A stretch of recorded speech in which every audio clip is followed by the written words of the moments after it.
Hello and welcome to another Analysis Behind the News, where we provide the perspective that you can use to help save American liberty and independence. Today we have a special treat for you.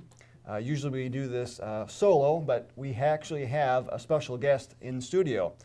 Now over the weekend, the John Birch Society celebrated its 60th anniversary, and we have a special guest that actually presented a couple of presentations at our 60th anniversary. So it is my distinct pleasure to introduce to you Pastor Paweł Chojecki. Nice to meet you. Nice meeting you. Thank you so very much for being here. Now, you are the founder and the leader of Go Against the Tide movement in Poland. So we appreciate you being here and welcome to our headquarters, of course. And so given Poland's rich history of struggle against communism, can you give us a little insight into your organization and what you're hoping to accomplish? I came to Christ during the communist time, and I started to plant a church. But for a while, when I read the Bible, I found a lot of spiritual and political things, and it was something amazing to me. I love history of my country, so I started to connect these Bible principles about politics with our history. And I came to a conclusion that without of God's wisdom, we will not build a new solid country as it was in 16th century when Poland came through our golden age of our history. I started to teach about history and politics in my church. And 2003, when there was Poles need to decide go to European Union or not, our church was the only one church in Poland which was officially opposed to this act. And this was the time when people started to gathering near our church. They are not members of our church, but they still to want to know what the Bible teach about politics. And for a while we started a daily program in on YouTube channel, and we combined current politics with the Bible, and it worked very well. People start to listen to our YouTube channel, and they, from grassroots, start to organize themselves in such kinds of small clubs. And for a while they ask us, please organize a conference to join all these patriots and Christians together. So we do that 2 years ago, and we have 100 participants.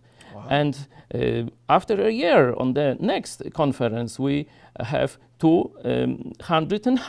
And your president, Mr. Thompson, as a main guest of honor of our conference. So we are now in the process of looking for an example, and John Birch Society is, I think, the best example to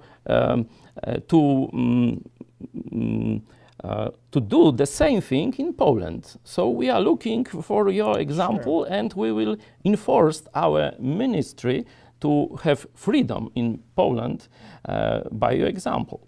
Well, it sounds like you're off to a great start with having the small clubs like that. That is much along the lines of what our member chapters are in the yes. U.S. But we not designed it. It was very spontaneously. Yeah. It was a very big surprise for us. Very good. You mentioned that your church was the only one that stood up against the EU, or joining the EU, 2003, 2004. What was the main concern at that point? Of course, we knew the economic and political dangers connected with European Union, but we emphasized the spiritual dangers on family.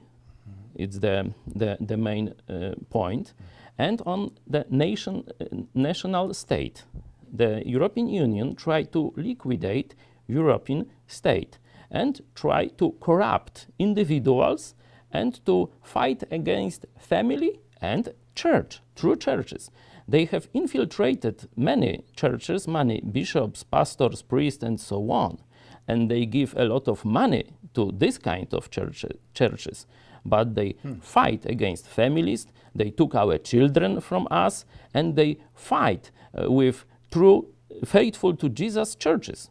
For example, we have no access to mainstream media. They ignore us, and they have soft persecution of our activity, and they try to threaten us a little. For example, parliament member from the left side would like to sue us to the court because of the poster that Warsaw is capital of Poland.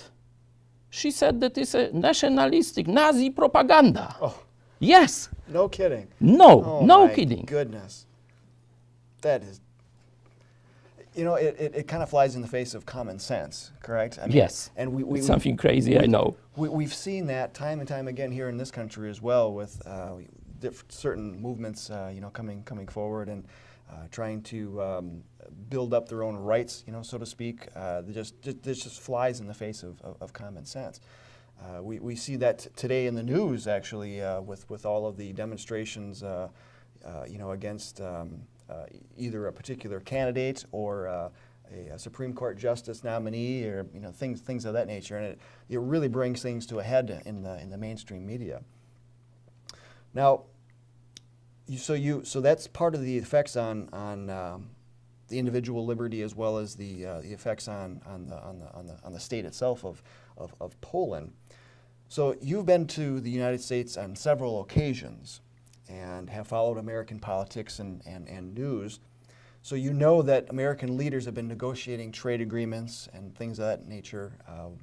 And in our opinion, what that is doing is will likely occur is that there will be a merging of countries under a regional unaccountable bureaucracy that leads to a new world order of world government. And so for the folks in America that cannot see that, what do you see? Do you see parallels in this country, much like what has been happening in Poland over the last 40 to 50 years? I think that European Union was designed as a model to globalize whole nation, whole earth.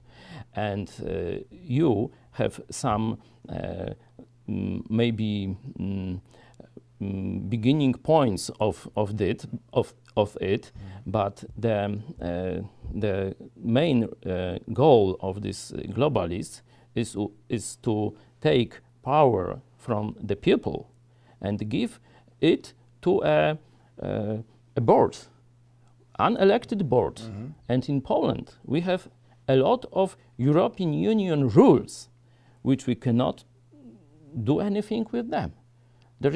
We partly, step by step, we resigned from our sovereignty. And peoples are not conscious about that. It's not in one very big strike. It's by portions that people are still sleeping. And I think in United States you will have the same agenda to give you some norms, some rules which are not decided by the people by voting on the ground on your constitution.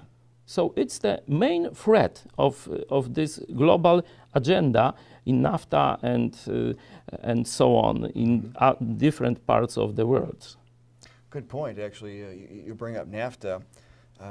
Our former Secretary of State, Henry Kissinger, a big globalist supporter, right, had at the time of the debating of NAFTA, had mentioned that it wasn't just a mere trade agreement, but it's to be the new hierarchy of an international order. Oh yeah. And so we see that, you know, throughout the world, but it's there are some beginning points we can even go back even further, in time than that. But for the sake of simplicity in rolling things into today, we see that NAFTA has been renegotiated into the United States-Mexico-Canada Agreement, or USMCA. And when it just came out last week, and so we have reviewed that, and what we've noticed is that the globalist structure for that new hierarchy for international order is still there, if not even worse. Yes, I heard about that.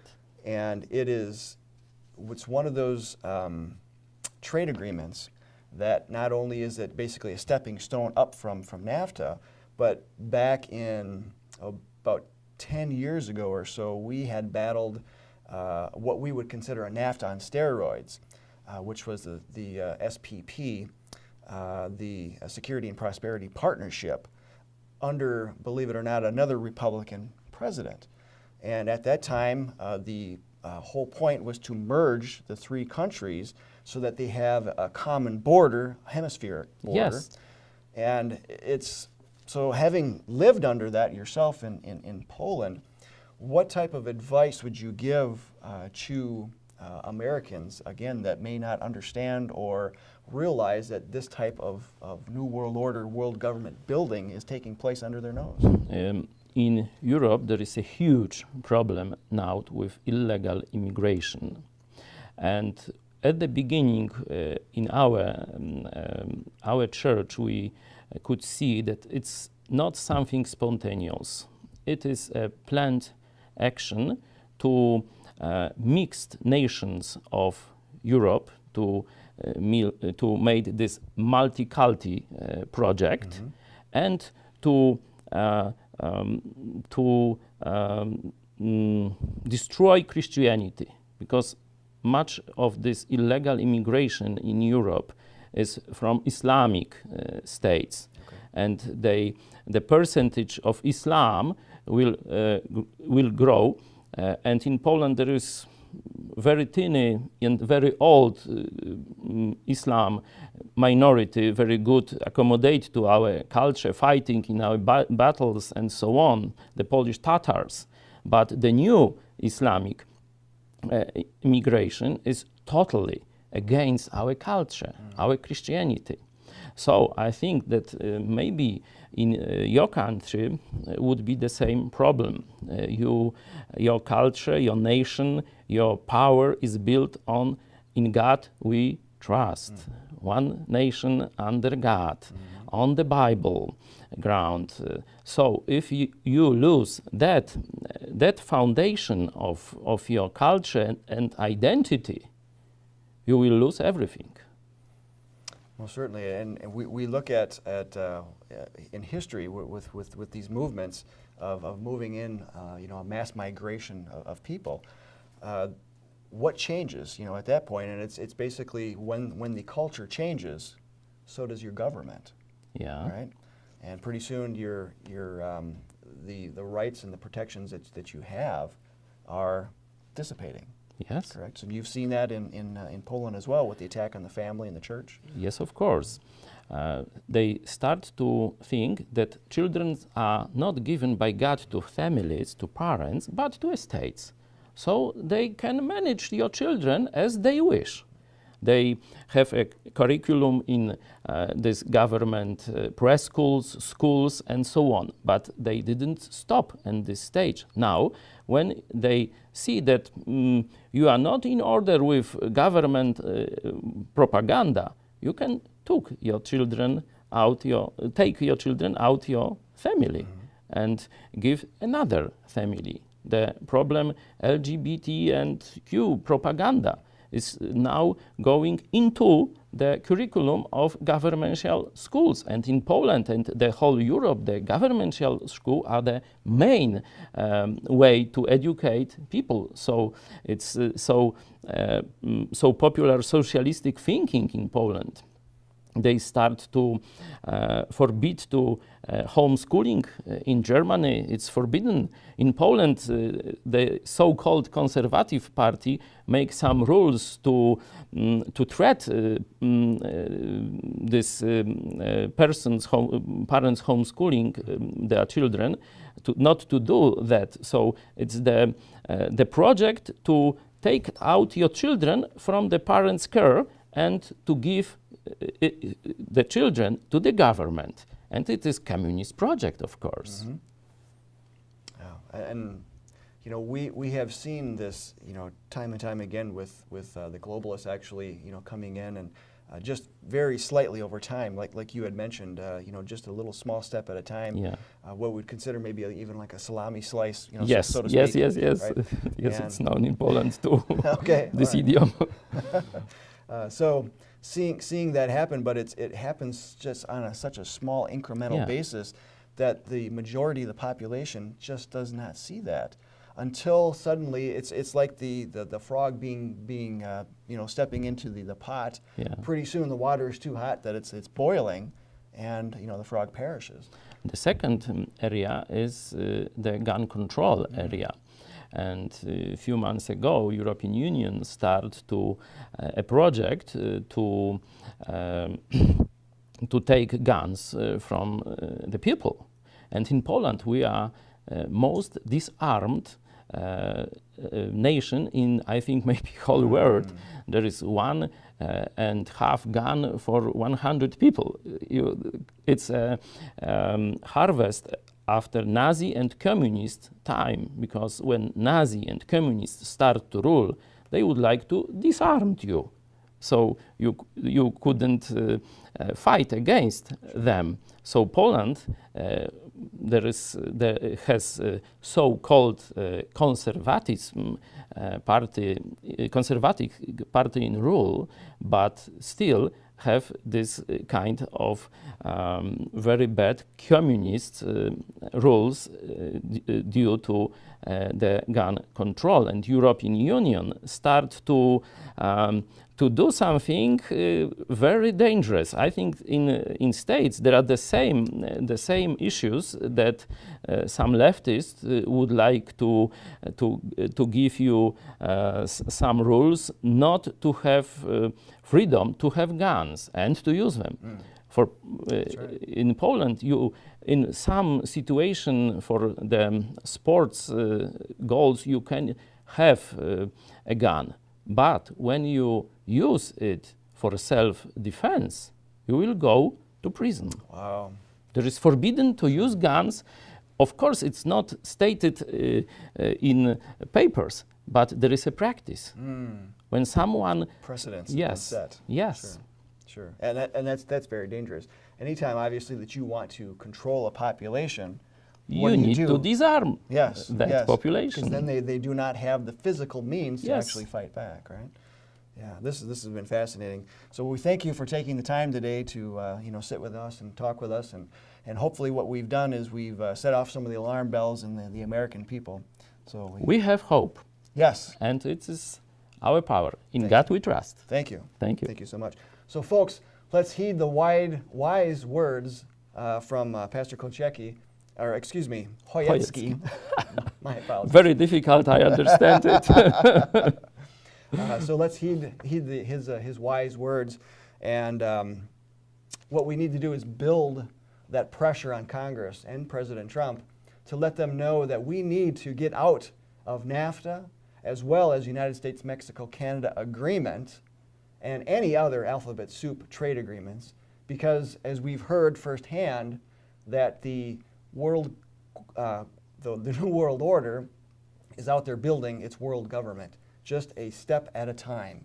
And again, many Americans cannot see that. So all links are in the video description. We ask you for your help on that. And also to please share this video widely and let others know about it. And so until next time, we'll see you then.